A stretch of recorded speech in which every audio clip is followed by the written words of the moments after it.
everyone, and welcome back to A Creatively Crafted Life. This is Melanie and Laura again, and we'll be doing a couple of birthday cards in this video using distress inks. Melanie will be up first doing a couple of variations on a card, and as always, all of the materials used will be listed below. So today we are using Tim Holtz products, and in this case I'm also using not just the distress inks but also one of his dyes from the Alterations line, and it's the Courtyard dye. It's one of those really super thick ones, so you don't actually need your platform when you are using your big shot. So I've removed that. I've taken some cardstock. It's just some basic white cardstock. I also have some double-sided tape. I happen to like the score tape or sequin tape, if you want to call it that. And I've got a huge roll there, as you can see. And all I'm doing is applying it to one side of the white cardstock. And I'm going to trim that up and then apply another layer right next to it so that the entire surface is covered with this double-sided tape. And as you can see, I'm very particular, and it takes me forever to cut the tape. So actually, I didn't apply a second layer. I thought I was going to. Obviously, I decided I didn't need it. And I think you do it later. Do I do it later? I think so. It's hard to remember. You know, we edit these way in advance and then we do the voiceover, so it's hard to remember what goes where. Yeah, well, right now it doesn't look like I had two layers, and I ran it through the machine. And so what you are looking at here now is what came out after we removed the dye. And I didn't remove it from the backing. And the nice thing about the sequin tape is it's a little bit thicker, so the dye doesn't fall out automatically. And the reason why I did that is so that, as you can see now, I'm applying distress inks to it, and it's very easy to do because it's all self-contained and it's not moving around on the paper. So it's just a little tip that if you can keep the dye in the cardstock that you're cutting it out of, it gives you more room to hold onto the image, onto the die cut, so that you can easily do some blending there. And I just took 3 different colors of the distress inks, and the colors will be noted in the description below as well as on our website. And I just did some regular old-fashioned ink blending, nothing special. What I'm doing now is I popped out the entire image, and within this image, it's got some triangles, I guess not triangles, diamond shapes, I guess is a better way of putting it, in the middle, and then it's got like a lattice background, and all I'm doing is peeling off the backing of the diamond shapes. So I'm leaving it all together as one image and just peeling off the background so that once this is done, I can flip it over onto a cardstock panel, or I'm actually just using a different cardstock piece, again white. I'm just going to flip it over, lay it down, and transfer the image onto that cardstock panel. And as you can see, I had to move all the paper out of the way because I was afraid that some of the ink would transfer onto my white cardstock. Very carefully and very precisely place that down. And now I'm thinking, how am I going to press this without getting ink all over the place? No, actually, I'm more concerned about the fact that it's got to be perfectly straight.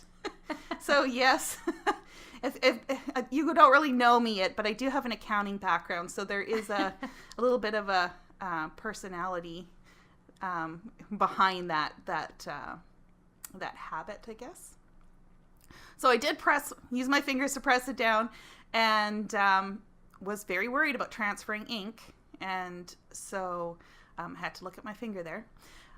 So I just transferred the image across. That was pretty easy. And what I'm left with is another piece that you can use on a second card. So really what you're doing is you're getting 2 cards for the price of 1. So this is a really super quick way to create 2 cards. So now I've just taken another card base. This is standard A2, you know, what is it, 4 1/4 by 5 1/2 folded. Just again using my T-square ruler to make sure that it's all lined up perfectly, and peeling the backing off of that and then aligning that on the card and pressing it down. Now, to be honest, or to be fair to myself, when you do a really simple card like this, things like having it aligned straight does make a difference, I think. You know, if your card's a little bit busier or you're intentionally making things crooked, you know, you can get away with a little bit more. But when it's such a clean and simple card, I do think taking the little bit of time to make sure it's straight is important. So now I basically have 2 cards at this point, but there's no sentiment. So I'm taking the stamp set. I believe it's from Simon Says Stamp. It's got the words Happy Birthday on it, hence the Happy Birthday card. And I'm using my Misty just to make sure that I get that aligned exactly where I want it to. We're going to use some dye black ink, give that a little stamp. And because I can, I'm going to do it twice to make sure it's nice and crisp and black. Oh, we're doing it 3 times. That's okay. That's about how many times I do mine. Yeah. This actually it was not dye ink. I forgot. I used, what did I use? I can't remember, but it's a craft ink, so it stays wet a little bit longer, so you can use embossing powder with it. Ask me why I decided to use embossing powder. Why did you decide to use embossing powder? Because I made a card before this without it, and guess who ran her hand all through it and smeared the ink everywhere. So it was the same card, but you forgot that you had the wet ink on it? Yeah, and big black smear all over the place, and I had to start all over again. So if you use, why can't I remember the name of it? If you do use any type of craft ink, you do have to remember that it does take a little bit longer to dry, or do something like add embossing powder to it. So for the first panel that I created, I'm just going to add some foam tape behind it. You can also use fun foam if you happen to have that on hand. And it's just to give it a little bit of dimension so that when you attach it to your card base, it just adds an extra layer. Just gives it a little bit more interest. Oh, you didn't do that one directly on the card. I'm just noticing that. Yeah, it was on a panel. Oh, okay. Yeah, the second one is directly on the card, right? Yeah, and so why the variation? Just to switch it up. Yeah. You know, I do like having that. Like when you apply it, you can see a little bit of shadow along the edges, and right. I just think that looks interesting. You definitely could have done the same thing on the first card. I have a hard time doing stuff directly on the card. I feel like I always have to have it on a panel and then either add another layer or just, do something with that layer. It seems safer, doesn't it? Yeah, I don't know why. I feel like that way I can just get rid of it if I don't like it and just start over. Yeah, I hear you.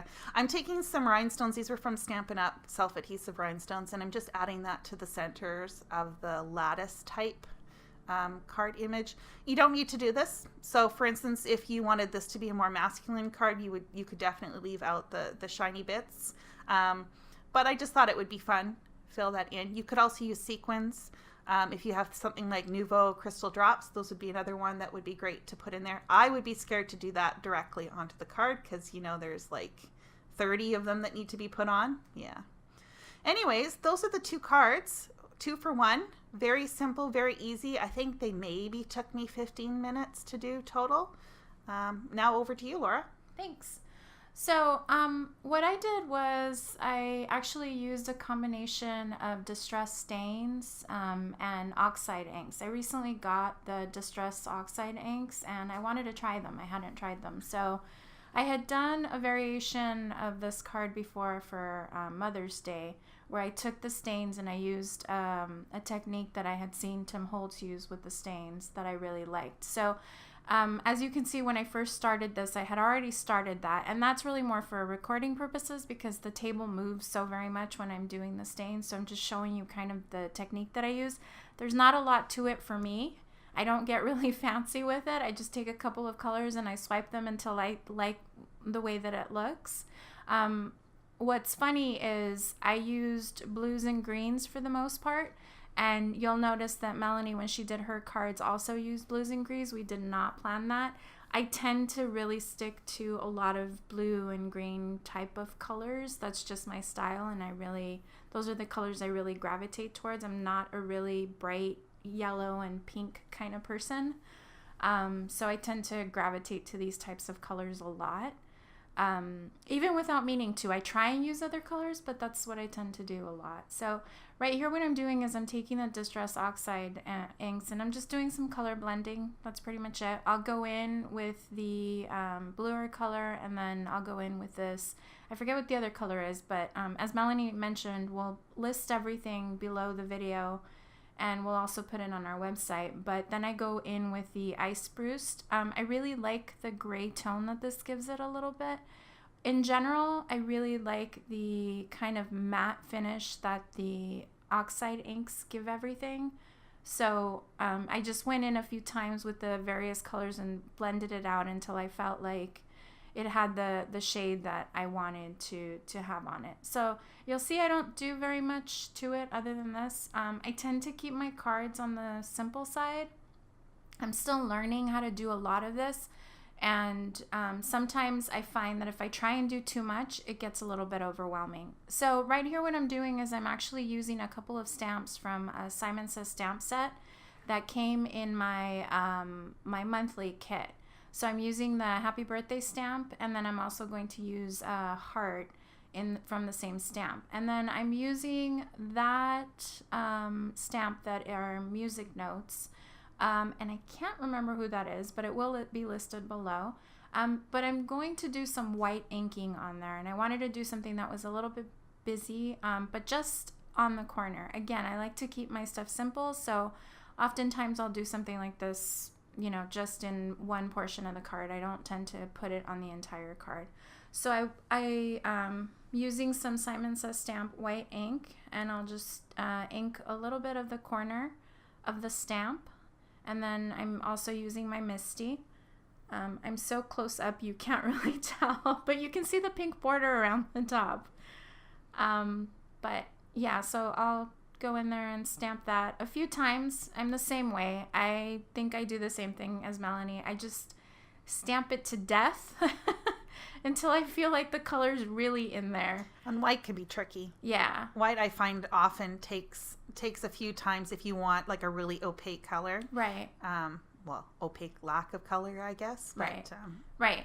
And I had the Distress Stain, the white one, and I thought about using that, but I like this white from Simon Says Stamps a lot. I've used it a few times before, and I like the way it comes up, so I just thought I'll just use it, you know, ink it a few times, and I probably do it one too many, but I'd rather have more ink than less. Yeah, I think the big thing is it's a fine line. At some point, you want to still keep the detail. You don't want to lose it, right? And with craft ink, you have to watch that a little bit closer because it's a little bit squishier, right? For lack of a better term. Yeah. But no, it looks cool. So then for the sentiment, the Happy Birthday, I used black archival ink, and I'll go in and I'll stamp that one down a few times. So one thing that I will say is basically with the Happy Birthday, that was all that I did, was I just stamped it down a few times. Once I was done with the card and I looked at it, what I think now is I would have actually have done some embossing powder on it instead. So I would have done like something like VersaMarker or something and then done embossing powder just to make it stick out a little bit more. So, but that's part of my learning process, is a lot of the times I'll finish something and I'll be okay with it, or I'll be happy with it the way that it is, but I do tend to look at it and go, okay, well, next time I'll do this a little bit different. So I do tend to do that, and that's just part of the way that I learn, I think. And the best part is the people you're giving to the card to, they really just are appreciative that they're getting a card. So. Yeah, exactly. So then what I did here was I used that stamp from the Simon Says stamp kit, and I stamped out 3 hearts, and then I cut them, and I did the same coloring as the background because I wanted it to be monochromatic. So, but what I did to make it stand out a little bit was I did use embossing powder. So I went through, unfortunately, I didn't make the decision to use embossing powder until after I had cut everything out. So I had to go back through with my VersaMark pen and mark all of the lines and then do the embossing powder. So it's not perfect, but I was happy with it. So the whole image isn't embossed, just the lines. No, it's just the lines. But because I had to do it with the pen, it kind of bled into the rest of it. But it doesn't look horrible. It's fine. Yeah, I actually looked at the card. I thought you had embossed the entire heart. Yeah, so. Yeah, it looked cool. So here then I'm just using 3D foam squares on the back of them, and I put them down lightly because I knew that once I put down the second heart, so I put the first one down lightly because I knew that once I put down the second one, I was going to be moving things around. That's just my nature. I can't help it. And at some point I do just look at something and go, okay, it's a little crooked, but I can live with it. But as much as I can, if I can correct something, I will always try to correct it. I can't help myself. Symmetry is big in my head. I can already tell that's off center. And so I have to move it over, even if it's just a little bit. I don't hear you. always get it right, but yeah. I just, Yeah. So then I'll take the 3D foam squares and I'll put the third heart on there as well. So I usually press down harder on a lot of this stuff, but again, just because of the filming, a lot of the times you'll see them doing things a lot lighter than I normally would. I'm pretty sure I probably stopped this in order to press them down a little bit firmer and then started re-recording. So then I just put down the third one, and that's pretty much it for the front part of the main part of the card. Then what I'll do here is I pre-cut a piece of paper from a Tim Holtz paper pack, and I will put that down as my base layer. I like the colors on this, and I thought that it would complement the colors that I was using nicely, so I'll just use my Tombow to secure that down. And it's just a standard A2 size card. Yes. Looks like that. Yep. I like the pattern paper. It just, even though your card's very monochromatic, it does give it a little bit of interest on the edges. I think that's quite nice without being overwhelming. Right. And I wanted it to show a little bit more because it does have a little bit more variation in color. But I also just didn't want to cut down my main panel any more than I already had. So I thought, I've worked really hard on this. I'm not cutting it down anymore. Understandable. So, yeah. So I'm just securing that down. So I'll press it down a little bit from the front as I'm fiddling with it just to try and straighten it out as much as I can. In the end, it's not perfectly straight, but it's straight enough. It gets the job done. It's all on the card. I figure that's good enough. So I will just go ahead and press that down both in the front and then just open it up and press it down in the back. So I tend to not use a ton of adhesive. Yeah, which I know I probably should use more, but I hate putting too much adhesive on stuff. So I don't know if my stuff holds or not because you give cards to people and no one ever tells you if they fall apart.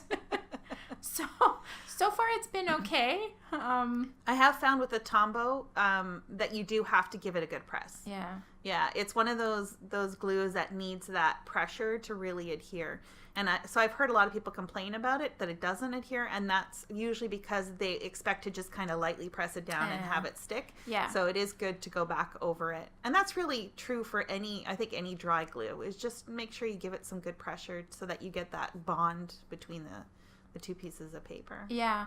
Well, and because I don't use a lot of adhesive, I do tend to press down harder just to make sure that it is securing a lot more. So on this one, I did all the edges and then I just ran a strip down the center. So that's pretty much it. That's everything for today. Thanks for joining us. Please leave your comments below. We appreciate hearing some feedback from you. Don't forget that our website contains all the supplies used in the cards today. And that's about it, and we are going to sign off here. So anyways, have a good week. Happy crafting.